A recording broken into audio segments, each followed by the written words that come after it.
whole goal with the athletes I even work with today is to help them identify the other sides of themselves beyond sports that can bring them Mm. just as much success, because it doesn't matter. You can go on and be the greatest ever in your sport. It's still going to end. If you don't have an idea of who you are when it ends, that Yeah. transition is very tough. And it took me 10 years after my playing days to really come to uh, come to recognize. Welcome to another amazing episode of the Doors Playbook, where we bring amazing guests on to provide plays to help you prioritize your wellness, also elevate your mental and your emotional intelligence, which is so profound and needed right now. But I'm excited. I want to jump right into it because I have this amazing guest. And we talked about a little before he came on. So we're gonna say King Doron. He's gonna come on and he's going to give you guys some great information as he is a writer, trainer, athlete, author, all day, all those things packed up into one. And I'm just so excited for him. So welcome. Thank you for having me. And it's just Doron, no King. Hey y'all see, look, I love to have fun. I love leather. So just coming on, getting tongue tied on that, on the as many men that we have that come on, and just many black men in general kind of be paused about themselves. But no, I want to give him just a pat on his back. Just amazing guy, amazing man. Thank you for connecting on LinkedIn. And you are doing some just great things. I don't think enough that we give you guys a hand clap for just being amazing men. So thank you. Yeah, appreciate the acknowledgement. Very grateful. Yes. Yeah. Yeah, so I'm gonna let you do the full introduction and just kind of tell about yourself. Give the people just a little bit. We're gonna dive deeper, but if you can tell them about yourself. Oh man, where do I start? So I am a licensed marriage and family therapist. I currently work at a major university, Power Four University. I was about to say Power Five, but I forgot this whole realignment thing is throwing me off sometimes. But Hmm. I work as the associate director of student athlete wellness at Michigan State University, where I provide mental health support to all of our student athletes, the ones who choose to utilize the service. Prior to that, I'm also a former Division One football player myself. I played football at Bethune-Cookman College, which is now Bethune-Cookman University, which is in Daytona Beach, Florida, a Division One FCS school. So throughout my life, my whole vision was to be a professional athlete. Never in my wildest dreams did I imagine that I would be a therapist. And Mm. so I did everything that, a lot of young black men would do to be successful, and that was chase entertainment. And so I went from trying to be, a professional athlete to wanting to be a model to an actor, and Uh-oh. then that led me into being a personal trainer. So I did a lot of things that I thought that I needed to do to be successful, which was outside of myself. But as, Mm. as life continued to peel back the layers for me, I realized that everything I needed already possessed within me. I just had to go deeper and look within, and that I didn't need the external validation and the hand claps for me to be successful. And so once I recognized that, and at the advice and encouragement of a lot of other people who thought I would be good in this role, I finally gave in to the idea, and I said, well, if I do this, I want to work with athletes because one, I'm a former athlete. I know that mindset. I know the expectations. I know the demands, but I also know what it feels like to only be seen for your performance and not who you are as a human being. And so when I made that choice, my whole goal with the athletes I even work with today is to help them identify the other sides of themselves beyond sports that can bring them Mm. just as much success, because it doesn't matter. You can go on and be the greatest ever in your sport. It's still going to end. If you don't have an idea of who you are when it ends, that Yeah. transition is very tough. And it took me 10 years after my playing days to really come to uh, come to recognize, this, as I like to say, this God given ability. that I overlooked because I didn't think listening was like a skill, but Mm. apparently it is. And but it's a decision that I don't regret. Yeah. I don't dread getting out of bed to go work with these young men and women. Like, it brings me a lot of joy, it gives me a lot of purpose, and I'm so grateful to I be love on this journey. it. Yeah. I love it when it brings you joy. As I say with everything, do what you love. That's how we had a Doors playbook of just being that doer and being that person that really want to see something grow. So you put your all into it. As we was talking about before this, that commitment to it. So kind of going back, I heard you say from sports to modeling. Please tell us. We're gonna dive into that a little bit first. What got you into sports? And then how did that also lead to your modeling of just hearing there? Because what's happening is I know there's a lot of sports leaders or athletes going to look at this and be like, man, I'm just focused on this, but not being able to hear that it's okay that you had to go through different things and navigate in life to really find out what you wanted to do. Yeah, well, to go back to the first part of this question, how did I get into sports? That's a great question. I would have to say it was just the male influences around me. Mainly my uncle, who introduced me to football, but I also played baseball. My grandfather was big on he was a big baseball fan, but for some reason it was just I just gravitated towards football. It just felt natural. I love the attention and the praise that a lot of those players received, and instinctively deep down it just felt like that's what I needed to be doing. And so I started playing football at the age of 8, all the way through middle school, high school, and eventually got a scholarship to play at college. And so football is it was just my life. It was who I was. Mhm. I was not able to separate it from this is what I do from who I am. And so, I was a football player, not that I played football, right? And that's a big difference. And so growing up, I definitely over-identified with that part of who I was. And so when my career ended, I had wow. Let me throw this in here too. So football actually was my main motivation for just doing what I needed to do in school to stay eligible. And so I was at Bethune Cookman for 2 years on scholarship, and it's funny when I look back because I had no idea I was going through this, but I was going through depression, and I had anxiety, and the reason why I was not able to recognize that because when I played, mental health was not something that was openly talked about. So therefore, I didn't have the words to articulate exactly what I was feeling. I just knew I wasn't happy, you know.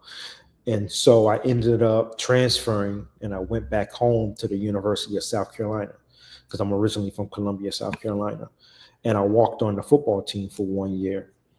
And after that 1 year, I realized that some of my habits wasn't up to par in terms of studying and what I needed to do to stay eligible. So I took that following year off to focus on that.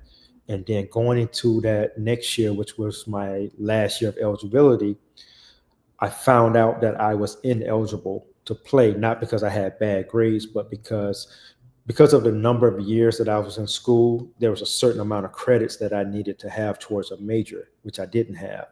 So that is what made me ineligible for my final year of collegiate athletics.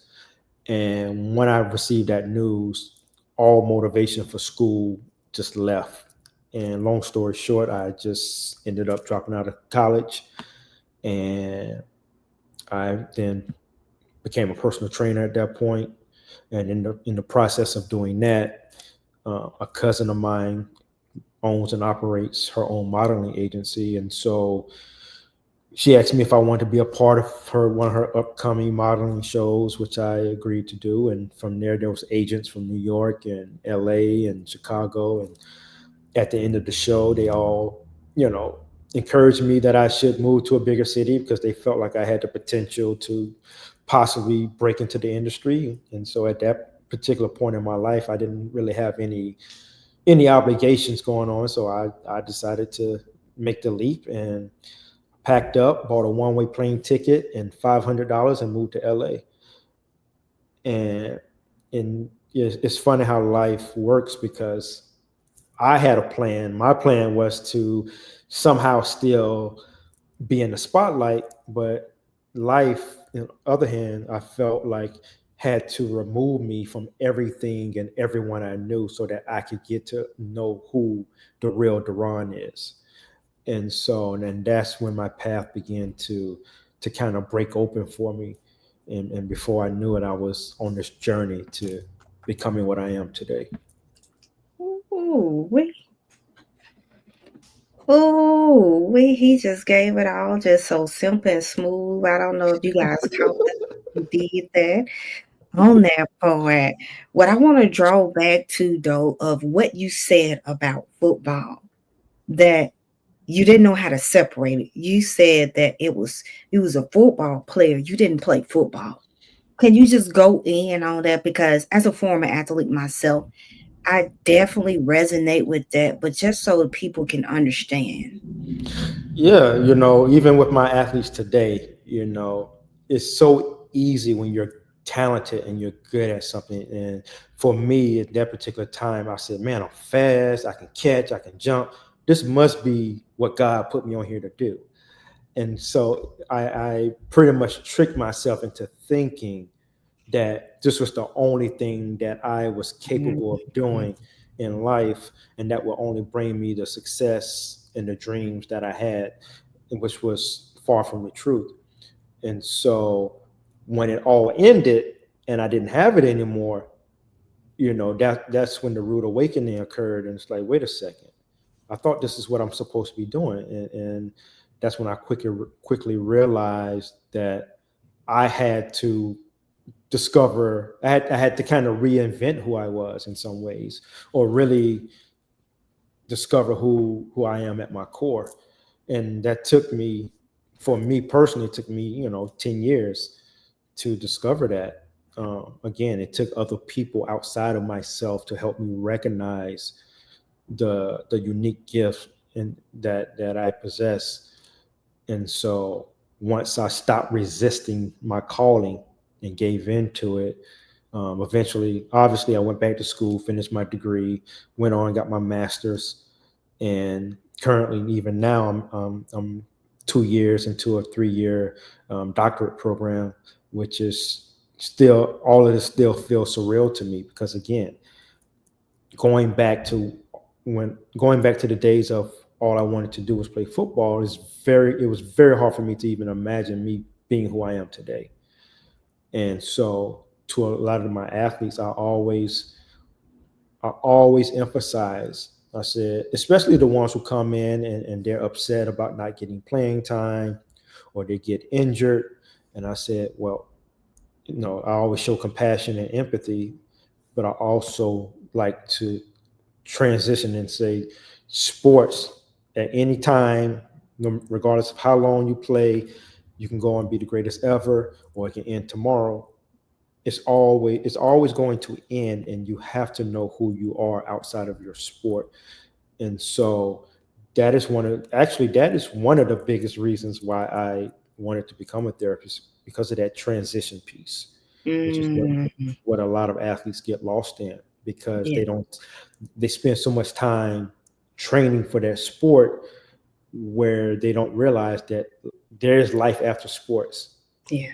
and you got to find other skills, other interests that can also bring you just as much joy as the sport that you play. And if you don't do that, that transition can be quite uh, devastating, to say And the going into that, yeah, going into that transition as we talk about the mental and the emotional part, how was that for you, the mental and just physically too? Because it comes draining with you knowing that, Mhm. hey, I was football to now transition into all these different things and happen to believe in myself because others believed in me. Because it sounded like you were saying at first, I didn't even believe myself.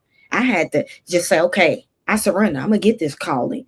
So what did you go through mentally and emotionally and physically through this process? Ah, man, there's a saying: "What you resist will persist." Mm, Especially if it's meant for you to do, right? Especially if there's a calling on your life, or there's a purpose or a mission for you, you know, to be a part of God, life, or whatever the universe, whatever you believe in, will continue to confront you with people and situations that is trying to push that gift out of you. And so for me, I had some life events take place that challenged my belief, not only of like the world, but of myself. Challenged some outdated beliefs that I was told was true, but I had to come and discover the truth for myself.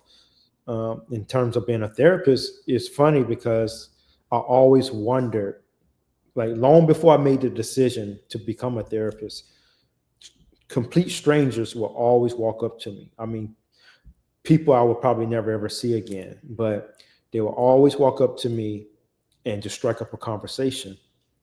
And they just start, I would just sit there and listen. I really wasn't giving any feedback. I wasn't trying to help them solve a problem. I would just listen, just acknowledging what they were saying. And at the end of each of those conversations, they always said, and I kid you not, they always said, "I don't know why I'm telling you this." And that happened probably more times than I can even count. And this was before I even wasn't truly encouraged to pursue this.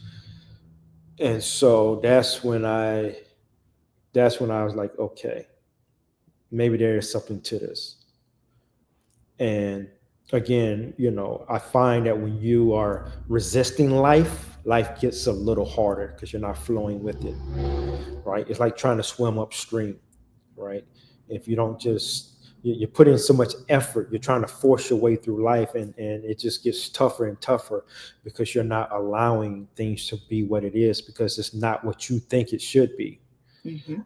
And as I was, and when I found myself in some of those predicaments, that's when I was like, okay, I'm tired. I'm tired of fighting. I'm tired of trying to force my way through this, whatever is happening. And at that moment of surrender, uh, that's when I started to experience more emotional clarity, more mental clarity, more spiritual clarity, and things began to gradually fall into place for me, and opportunities gradually began to open up because I was now stepping into what I was truly called to be, and who I'm truly created to be. And that's when I realized, hey, oh, I'm multifaceted. Yeah, I'm a great athlete. Yeah, I ran the 40 and a 4.32, and I had a 35-inch vertical. Uh, but there's also another part of me that is also just Just as as great. Yes. just as awesome as that part. Hmm. Y'all heard Dr. Mahler now. Y'all heard he put it out there. He gave y'all them stats too, real quick.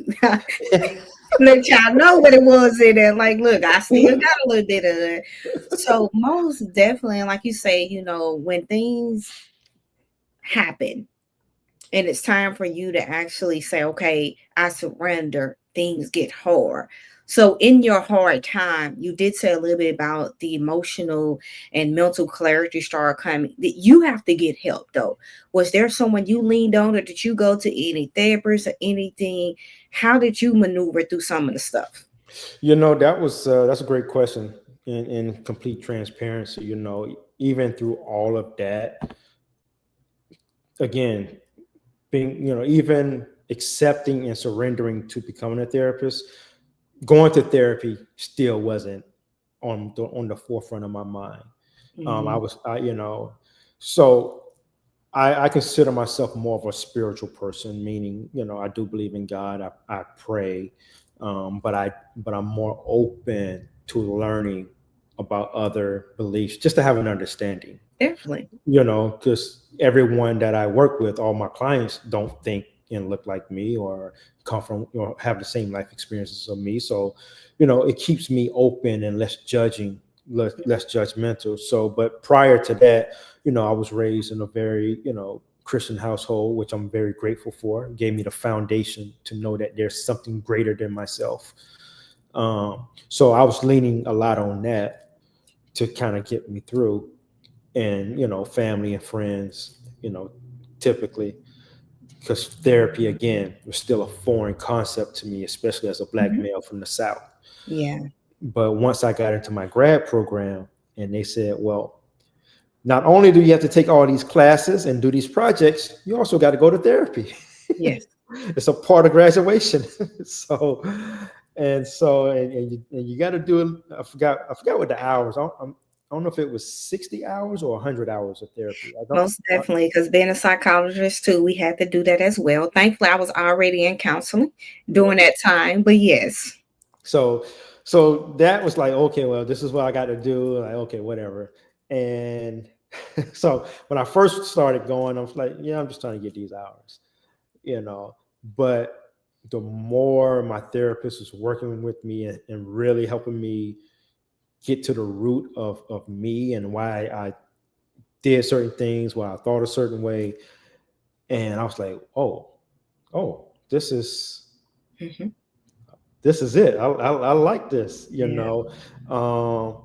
and going through that, and it was like I see why people, even though there were times where my therapist would make me mad. I'm like, I'm not going back to see her, and then about 3 days later, I'm like, I can't wait to go back and see her. I got so much to Right.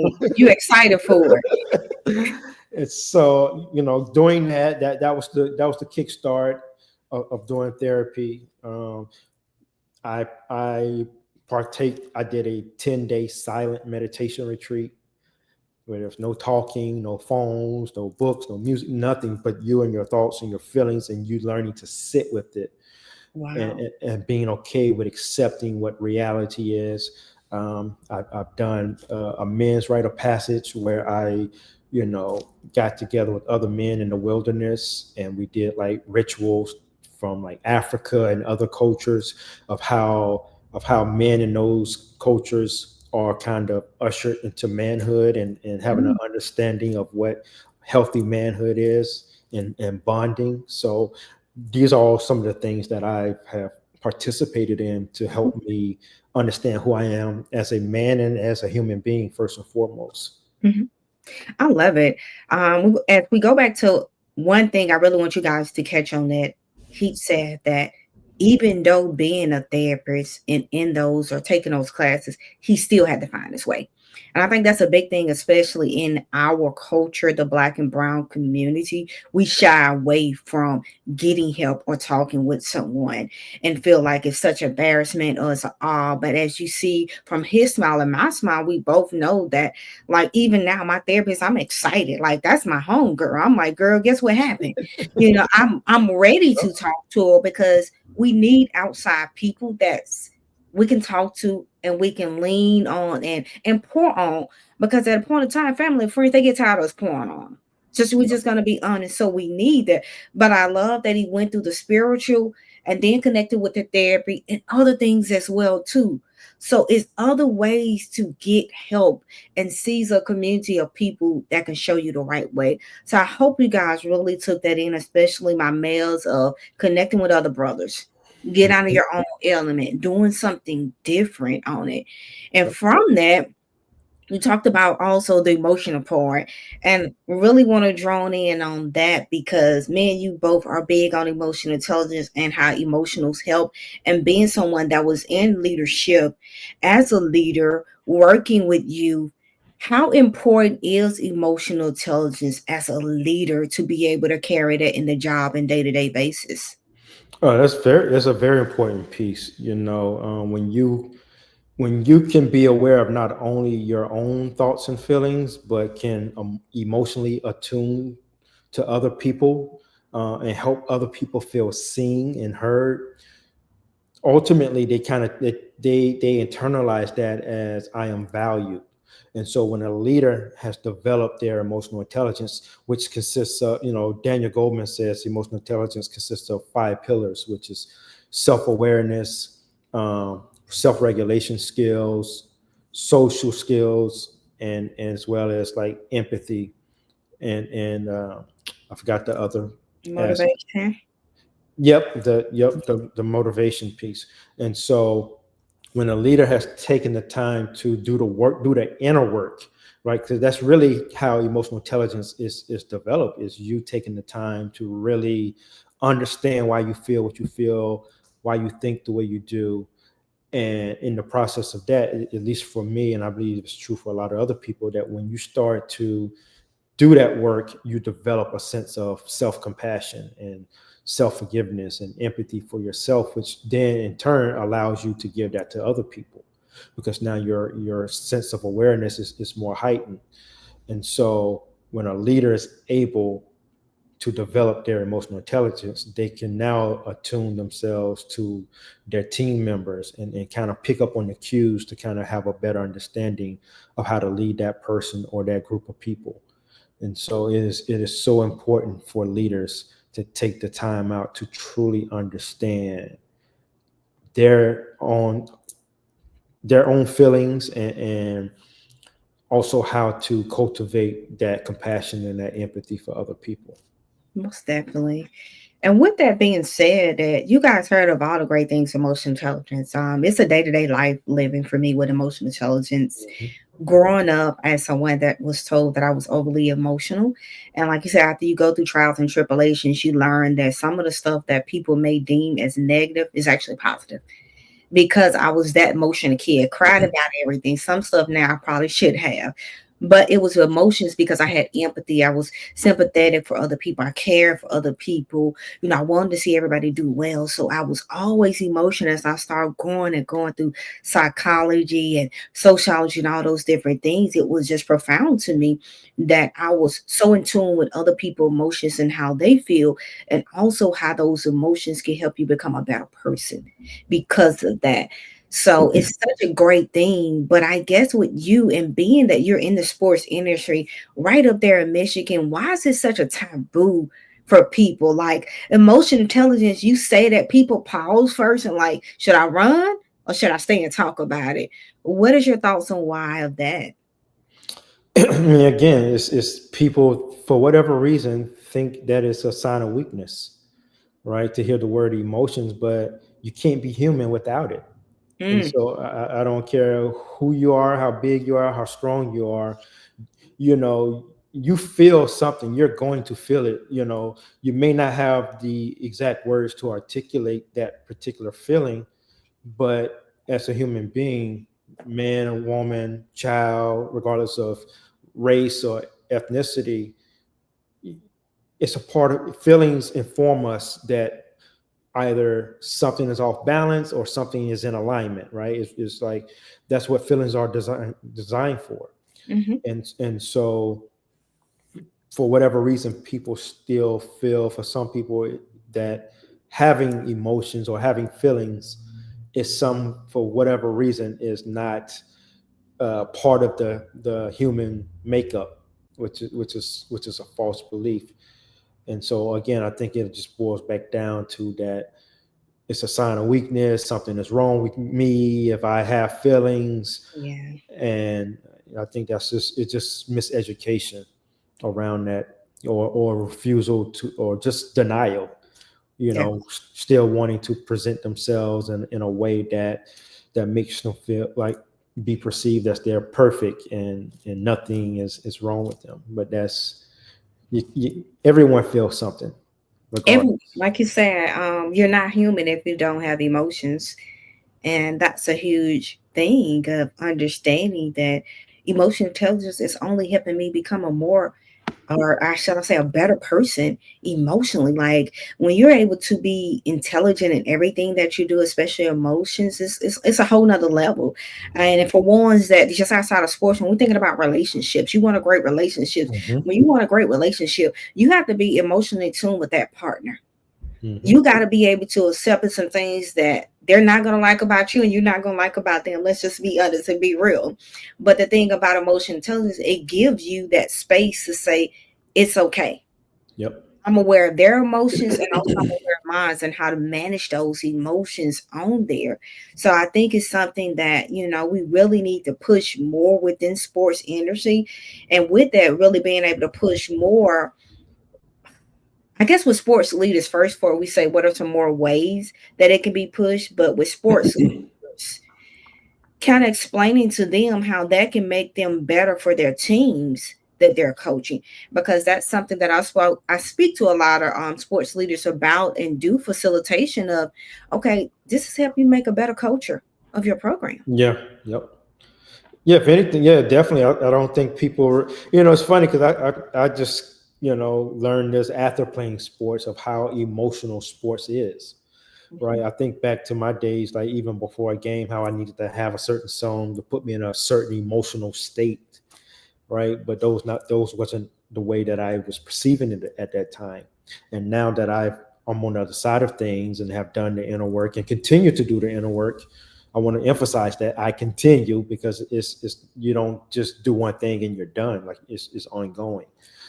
And I realized just how much emotion sports can bring up, in an athlete in a given moment.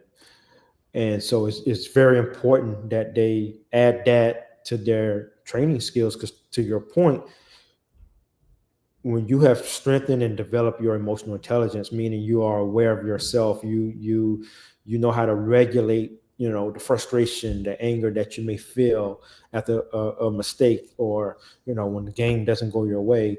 When you are able to connect to that, you can then offer the same thing to your teammates. Or if you're a coach, you can help your players get through those difficult moments, which then again it builds trust, it builds respect, it makes people feel valued, which then ultimately helps you build a psychologically safe culture.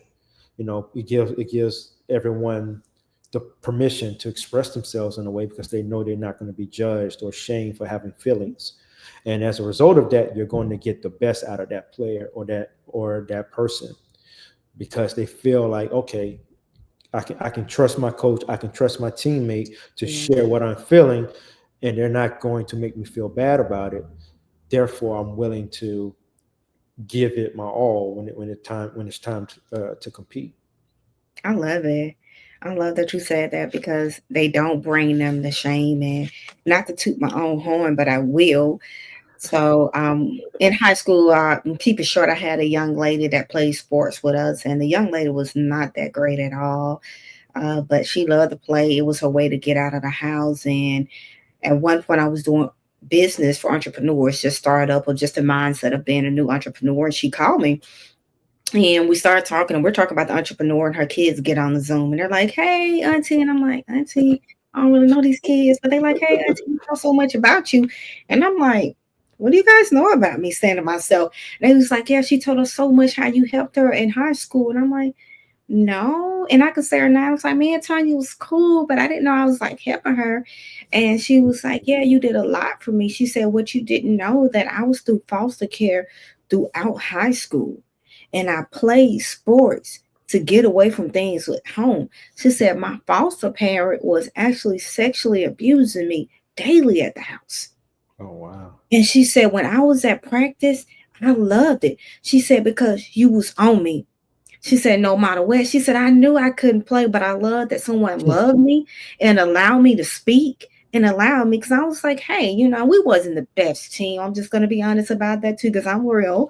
Yeah. But being a leader, and I took that leadership role of being a captain, I made sure everybody had a role. I didn't care who you were. I was going to treat you right. We was going to talk. I'm going to get on your tail. because that was how I raised her. That was just the type of person that I am. But to hear her say in high school, when I too was struggling with things going on mentally and sexual assault at home, I'm going through things as high school, not knowing it's a whole nother girl that was going through the same things or more than what I was going through. But she said, because of you being open and allow me to come to practice, be mad, angry, and cry, and I still tell you through crying, telling you get on the floor. But we still gotta do these suicides regardless. Like, it's gonna happen. And she said that made me a better person. She said, because you didn't give up on me. You continue to believe in me. And that's just as an athlete. And that's why I say sometimes we don't know small things that we don't look at lead us. Then I was experiencing emotional intelligence and having that empathy for people around me. I didn't even know it was going to lead to this. But I was so glad that I wasn't the nasty teammate, but I loved on her in spite of, and now being able to hear her tell her children that, like, I was on Zoom. I had to get off the Zoom and like I'm in there crying. She's like, "You okay?" And I'm like, "Yeah, I'm all right. I'm all right." But I'm like, God, I thank you. Thank you for allowing me being a vessel, even when I wasn't strong enough for myself. I was a blessing to someone else. Yeah, I think that's another added piece to emotional intelligence is you don't know who you're helping in that moment because everybody doesn't always share what they're going through, Yeah. right? And so if you're a coach and you're being hard on a player for not playing up to what you think they need to be playing, which is fair, right? You're there to push them and challenge them to be the best version of themselves. But if you don't take the time to, after practice or after a game, and sit down and get to know the human being and say, hey, yeah, I'm upset that you didn't play up to your potential, but but it's what else is going on with you? Like, help me Yeah. understand so I can help you get back on track. Like that is it's those moments that can save a person's life or help a person rise up to their full capability. And so again, you don't really know why an athlete doesn't perform well on certain days, or why they're making a mistake here and there and being hard on themselves. There could be so much going on behind the scenes, and if you're not emotionally attuned to that, all you're going to do is just continue to yell at them and berate them and put them down, which could further damage or add more injury to whatever they're going through. And I guess being that you daily work around and with students, what is one emotional weight that you may say that student athletes carry that is not talked about? The weight that they carry, I mean, I'm not sure if this is an emotion, but they carry the weight of trying to be perfect. Hmm. Especially being at the Division 1 level, and now with revenue sharing in place, a lot of athletes are so afraid of making a mistake, not presenting themselves as perfect, which then translate when that does happen, then translate of I'm not good enough, Hmm. or uh, I'm gonna get cut, or I'm not gonna get playing time. And so it's just the emotion of anxiety. I think that's the emotion. Yeah. Feeling anxious is probably the in my experience with athletes that I work with is the anxiety piece, because there's so much uncertainty, Yeah. right? They're constantly now kind of like the pro level, like every day you show up, you're pretty much fighting for your roster spot Hmm. every day, right? You can't really afford to have too many bad days, and so that brings on a lot of anxiety from that piece. And And what about for the sports leaders? Would you say that anxiety is kind of the same, especially with the NIL, the transfer portal? yeah, with the coach, I haven't really talked to too many coaches, but because I again feel that I have a heightened sense of awareness Hmm. emotionally, everyone's under pressure. Yeah. Coaches are under pressure to bring in the best athletes to win games, to bring in revenue for the school. And so I think sometimes they lose sight. It's again, it's like results over over the human being, right? Yeah. And as a result of that, there's not many moments of emotional connection, which I have definitely heard from a few of my athletes with their coaches, like just don't feel connected. And that's because the coach is just trying to keep his or her job, Hmm. because they know if they don't win, then they're out. And so they don't necessarily take time to understand their athlete. All they're worrying about is, can you do this skill and can you show up when the lights turn on? That's it. And so that leads to anxiety on both sides. They're both kind of projecting their anxiety onto each other instead of slowing down, really taking observation of what they both are experiencing, being open about it with each other. Say, hey, I'm anxious too. I'm anxious just like you. You guys are. How can we come together and support each other through this, so that so that I can get what I want, which is to win games, and you can get what you want, which is to win games and get more NIL money and maybe go into a professional league. And Hmm. so when you start to incorporate emotional intelligence into the athletic development piece, that's that's the outcome you're likely to get, because everybody can be open and honest and find ways to support each other in that process. Most definitely. I love that. Being able to both come to agreement and compromise, or just understanding of what's going on. I think that is something heavy for coaches to do, but it's so needed. Hmm. For coaches out there listening, the transparent of just being real with a student athlete is so good. Like, they're vulnerable. They want to hear that you're real. They Yep. want to hear that you have emotions.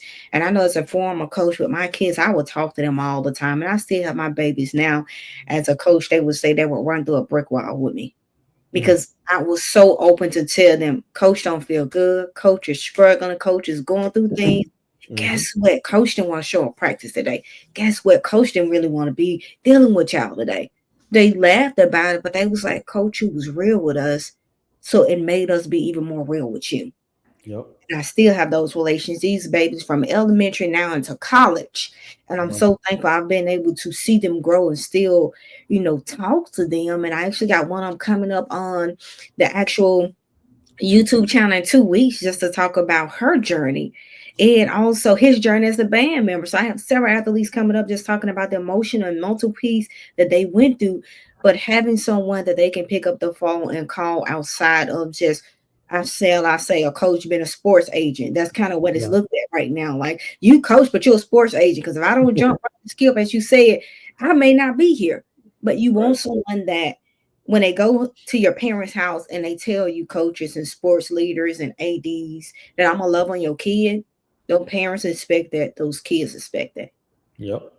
So they want that. And with that said, we're coming up on the end, y'all. We can go on and on with this conversation. We definitely want to have you back. But one thing I always do before I let my guests leave off is ask you guys to provide one play to those sports leaders and athletes listening out there on what they can do to better themselves, not only on the field, but off the field. One good play that you can give them. It may be multiple, but if you can Mm. give one play, would be great. One play. Wow. That's one on the spot. It's the Doers playbook, so we got to give them a play. We got to give them a play. You know what? I'm gonna give you. I'm gonna do something that I was gonna say something that is very like that I do every day, but I know for some people that they say it's difficult to do, even though they don't realize they're always doing it, which is meditating. But I'm gonna say there's you can do a check in. It's called PIES, PIES, and so get you a journal, PIES, and I want you to, in the present moment, check in with yourself and ask yourself. P means, how am I feeling physically? So how are you feeling in your body? How are you feeling in your body physically? Are you tired? Do you feel strong? Do you feel energetic? Do you feel motivated? Do you feel fatigued, exhausted, whatever the worst may be? Body only. The next one is I. How am I feeling intellectually or mentally, right? Am I stimulated? Do I feel creative? Do I feel blank? Do I feel bored? Um, get you, go online and print you a list of words of emotional words that so that you can expand your emotional vocabulary, so you're not just stuck with sad, mad, and glad, and check in with yourself. The next one is E. How am I feeling emotionally, right? Am I anxious? Am I depressed? Am I happy? Am I joyful? Whatever the word you may be, or whatever the feeling or emotion that you are experiencing in that moment, write it out. And then the last one is S, which is spiritually. How am I feeling spiritually? And that can be whatever you want it to be. Again, typically for me, it's like, I'm feeling guided. I feel spiritually protected.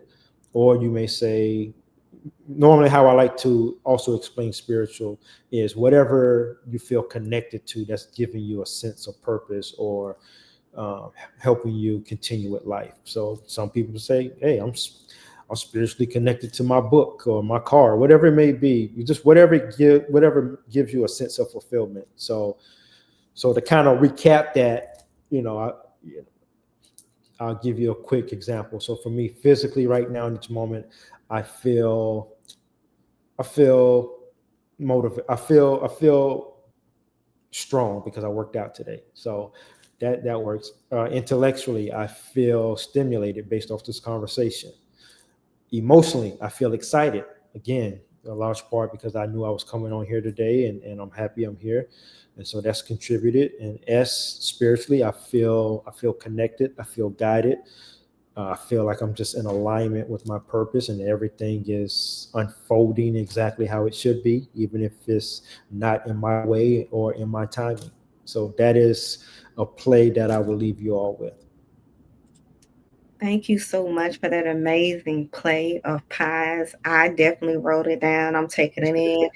I will be going back as I always do, listening to the entire podcast, but bringing it in. And I just want to make sure that you do give me the honors of being able to use the pies, because I definitely want to use this. Yeah, yeah, it's actually in my book, so it's all good. Most definitely on there. So I love that. And with that being said, yes, that's what we want to get to is tell the people how can they connect, how can they find you, and definitely want to get to that part on there as well. You do have a book. So if you can tell the people also how to find your book, that would definitely be good, because I know in there you talk about flows and blocks and different various things in the books that we didn't get to, you guys. So y'all know we got to have that. Yes. So you can find me on IG, LinkedIn, TikTok under Doron Willis. I use my name. Um, Nothing fancy. Not trying to hide from anybody. So Doron Willis. Yep. TikTok, IG, uh, LinkedIn. And the book that I have is titled "The Self-Possessed Athlete: The Guide to Playing with More Emotional Control, Focus, and Flow." Again, it talks about how athletes as well as coaches can develop emotional intelligence, learning how to become aware of their emotions in the moment, learning what coping strategies can help them get through that moment so that they can stay in alignment towards their goals, and how to also get into that flow state, when you're able to understand your emotions and learn how to use them in a more constructive manner and not a destructive manner. You can stay in that flow state. One of my reason why I like to encourage my book, not just so I can make money, but just again, it's to help you truly understand who you are as an athlete. I created a what I call the emotional athletic personality assessment. And so it's in the back of the book, and basically, it's an assessment that asks you a couple of questions, and it helps you to determine whether, as an athlete, are you the reactor, are you the retaliator, are you the ruminator, or are you truly self-possessed? And so, uh, I would love to go through and help you understand what each one means, but I would like for you to find out for yourself.